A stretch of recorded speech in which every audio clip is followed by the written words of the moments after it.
This is day 8 of 90 Days to Taxes, where I am taking you from either a new business owner or a business owner who is disorganized, helping you get organized, ready to file taxes, and get ready for tax season.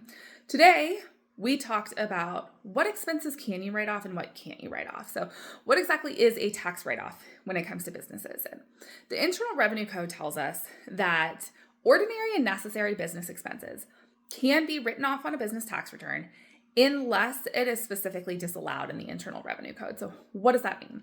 Ordinary expenses would be expenses that are normal in your industry or in your course of business.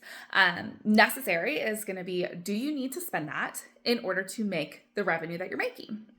So both of those are very subjective, right? So ordinary, who is to judge what is ordinary? And then necessary, who is to tell you what is necessary? So there's a lot of gray area there. But I just want you to keep in mind that things like, I have a $150,000 car and I need this to drive to my office where I then meet with clients virtually is probably not going to pass the sniff test in the event of an audit.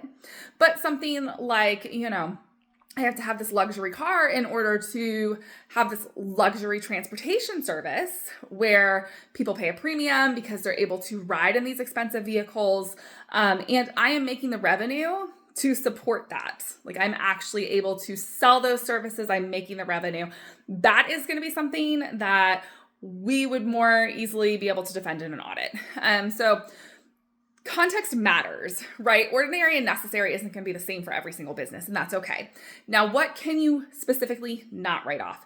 Anything that is illegal, the IRS says you can't write off. And that sounds really weird. But illegal expenses would be like a parking ticket or a speeding ticket if you broke the law, fines, penalties, that kind of stuff. That's illegal. It's not deductible. Other things that you cannot specifically write off, it's going to be entertainment. So if you have a customer and you say, hey, we're going to go to this football game and we're going to talk about your business, the entertainment portion of that is not deductible.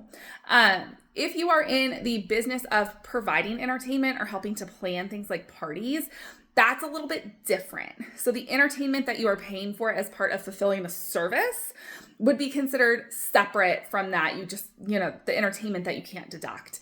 Charitable contributions are going to be deductible depending on how your business is taxed.